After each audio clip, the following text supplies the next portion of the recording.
Je sors mon téléphone, je cherche les photos, tac, tac, tac. Je clique sur la photo, je monte mon téléphone comme ça. Il regarde la photo, il me regarde dans les yeux, il me dit « Ouais, t'es mon fils ». Je m'appelle Antoine, je suis aujourd'hui là pour vous raconter les histoires des retrouvailles avec mon père, que j'ai cherché pendant 31 ans. Ma maman était dentiste, elle avait un cabinet en Guadeloupe et en Martinique. Elle a rencontré mon papa dans un avion entre Fort-de-France et Paris. Ça a été une histoire un petit peu rapide et puis malheureusement, lorsqu'il a appris que ma maman était enceinte, il a décidé de couper les ponts. Ma maman, blonde aux yeux bleus, a fait naître un petit enfant métis, donc j'ai commencé à me poser des questions. En fait, pourquoi t'as pas la même couleur que ta maman? Pourquoi tes cheveux, à l'époque, sont un petit peu différents? Finalement, c'est une recherche qui a duré depuis toujours, depuis que j'ai l'âge de me rendre compte que j'avais pas de réponse à mes questions. Les seules informations que j'avais, finalement, c'était...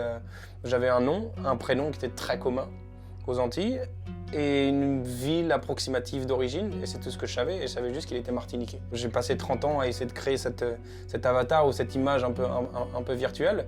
Donc petit à petit, les recherches commencent à être un petit peu plus concrètes, puis je m'y intéresse. Le premier élément déclencheur, c'est un client qui m'a dit « Antoine, tu sais que tu devrais faire un test ADN. Tu reçois le truc, tu craches dans un tube, tu le renvoies, et on te donne 3 semaines, 1 mois plus tard, toutes tes ethnicités différentes par pourcentage. » Et le premier qui est arrivé, c'est Allemagne, 18%, donc ça c'était pas étonnant parce que c'était ma maman. Et le deuxième, c'était Nigeria. 16% du Nigeria. Et là, j'ai pris une claque, parce que c'est la première fois de ma vie où tu mets concrètement un nom sur une couleur. En fait, je suis africain, en fait. Je suis antillais, mais africain. Donc là, ça a commencé vraiment à cogiter. Et je sais pas ce qui s'est passé dans ma tête, mais je me suis réveillé au mois de janvier. J'ai pris un billet d'avion, j'ai fait le long de Paris, Paris-Fort-de-France. Et mon pèlerinage, entre guillemets, a commencé.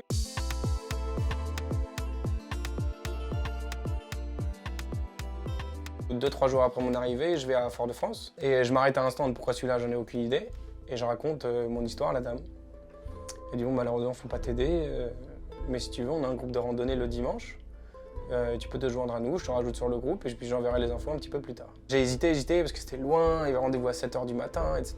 Et j'y suis allé, je prends ma petite voiture. Puis le lendemain, je reçois un message d'une dame qui me dit bon bah écoute, j'ai entendu discrètement ton histoire hier.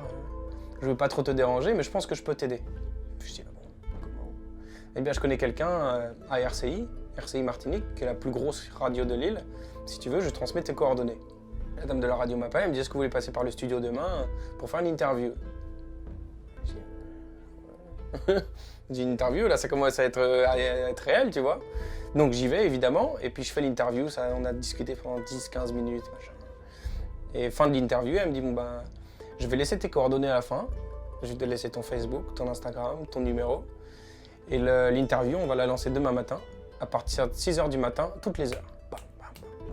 Je dis, ah ouais. L'histoire commence à la fin des années 80. C'est à cette période que les parents d'Antoine Volmer se sont rencontrés. Le jeune coach sportif de 31 ans nous raconte leur histoire. Mon téléphone, il commence à sonner, mais par dizaines. Messages, WhatsApp, Instagram, invitations Facebook, Messenger, tout. Je dis, ah. Jusqu'au moment où quelqu'un m'appelle, et je décroche, une dame au téléphone, elle me dit bonjour, excusez-moi de vous déranger, mais j'ai entendu l'interview ce matin à la radio. La manière dont vous avez décrit le monsieur, le contexte, etc., bah, j'ai l'impression que vous parlez de mon mari. Je dis, ah bon? Elle me dit, ouais, etc. Elle me dit, qu'est-ce que vous faites ce matin? Je dis, bah, moi je suis en train de courir au diamant. Elle me dit, bon, bah, si vous voulez, on peut se retrouver aux alentours de 10 h.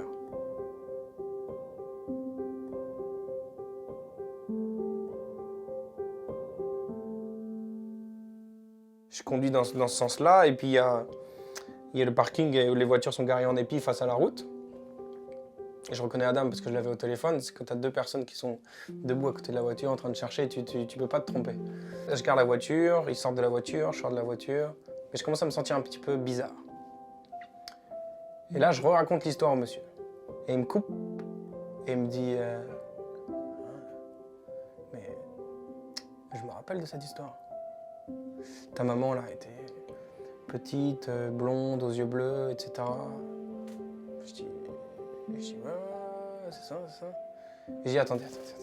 Et là, dans ma tête, je me rappelle très bien, je me dis, Antoine, là, t'es peut-être en train de réaliser le rêve de ta vie. Et en fait, je lui dis, écoutez, laissez-moi vous montrer une photo de ma maman à l'époque, et vous me dites si c'est elle ou si c'est pas elle. Et comme ça, au moins, on est sûr. Je sors mon téléphone, Je cherche les photos, tac, tac, tac. Je clique sur la photo, je monte mon téléphone comme ça. Il regarde la photo, il me regarde dans les yeux, il me dit ouais, t'es mon fils. Comme ça.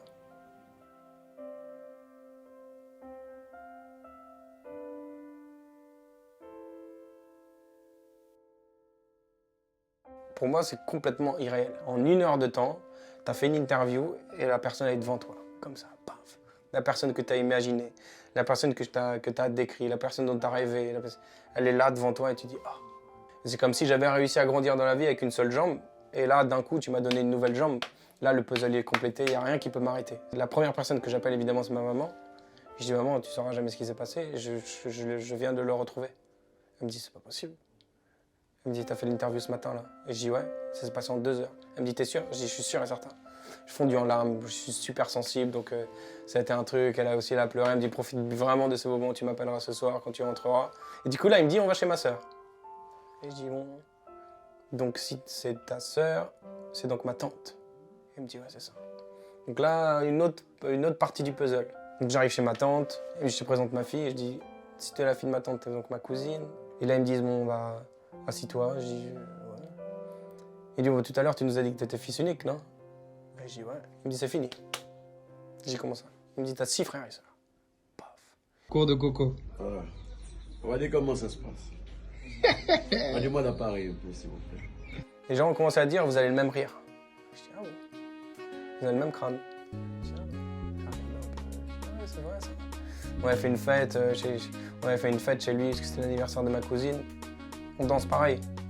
Il me dit, le lendemain, il me dit, ouais, on va chez un tel, on va déjeuner. Ok, dans 5 minutes, on part, on sort de la chambre, on est habillés pareil.